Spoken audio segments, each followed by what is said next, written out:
As the light fades, it's time for our second adventure into the night. Now, contrary to belief, flying squirrels actually outnumber gray squirrels, but you would never see them that close and never know that there's that many flying squirrels out, just because that they come out at night.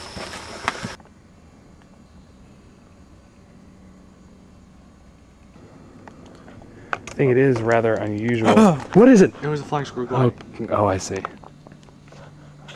We got a flying squirrel in here somewhere.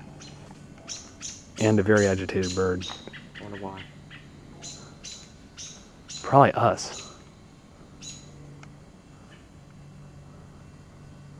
Alright, where is the flying squirrel? There he is. There he is, thank you. There he is.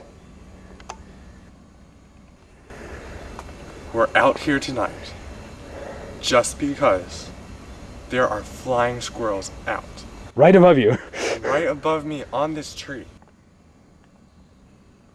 By using peanut butter as a lure, we are able to film this amazing animal.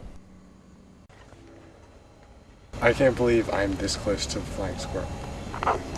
These animals are so amazing because they're so small and they can glide a great distance. Once the flying squirrels become accustomed to our presence, we can turn the spotlights on. In true color, we can appreciate their camouflage. Their body matches the color of the bark. They are only about 9 inches in size, but they can typically glide about 30 feet through the treetops. Their gliding abilities come from a flap of skin called a patagium that stretches between their front and back legs. This is another characteristic that distinguishes them from the normal squirrels. Flying squirrels have a very flat tail. This allows them to steer them through the trees as they are gliding from tree to tree.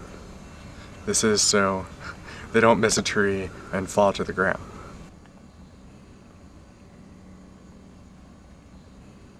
Flying squirrels have separate characteristics than your average squirrel.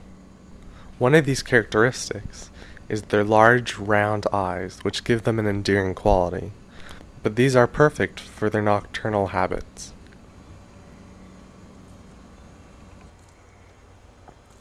Flying squirrels are threatened and avoid areas of recently harvested forest, so it is important to protect their habitat from encroachment. Should we put peanut butter down before we go up or what? Nah, that'll be enough for now. Let's roll. Returning to the cabin, we find a flying squirrel nest active with young. I have to wonder if this could be the same flying squirrel we saw on the tree outside. Although flying squirrels usually nest in small tree cavities, they occasionally choose places like boarded up windows like that of our cabin. Any place that is safe from predators makes a good spot.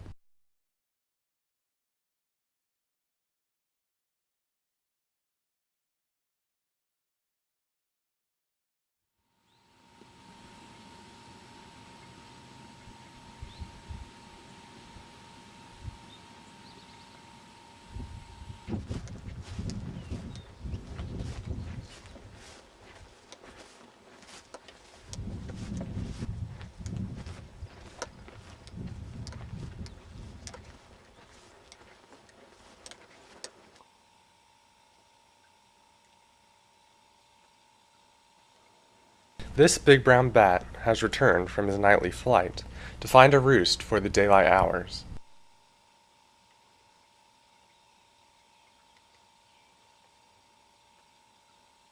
We're looking for a little creature, a crustacean, and it likes to dig burrows right beside a creek.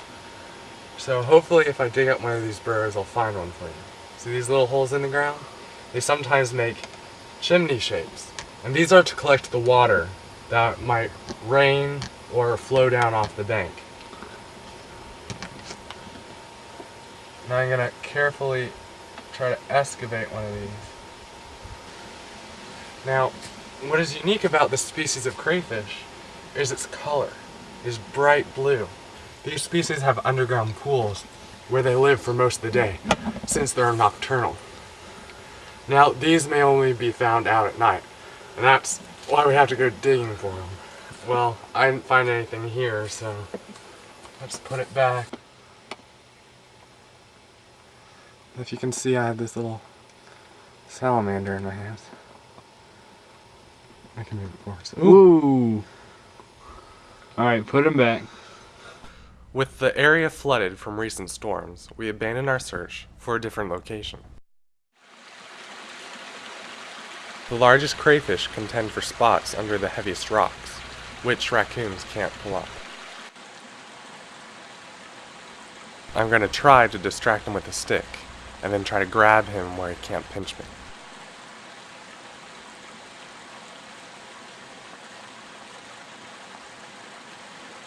Although this is not the species Cambarus monongahensis, the blue crayfish, it's pretty huge.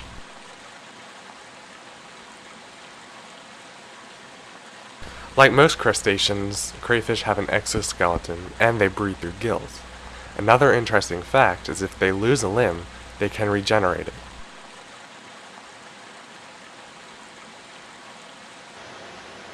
Stream biodiversity is a good indicator of ecological health, which is important since streams provide habitat for a variety of animals.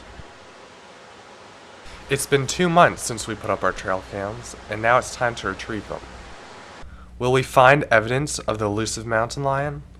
Up next, we find out what pictures were taken by our trail cams.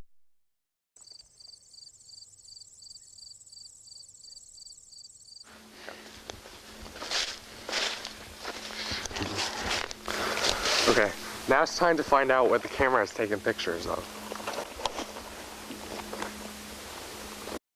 By downloading the pictures, we'll find out what passed by our trail cam.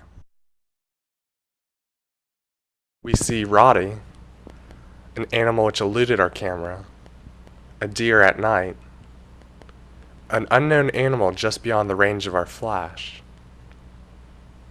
a deer at a different camera of ours, Clark at another camera, mysterious swamp gas, a deer at night, and some more deer in the grass. Our trail cams didn't find any evidence of the eastern mountain lion, but we still hope to see one in the future. Maybe there's a cougar up there, I don't know.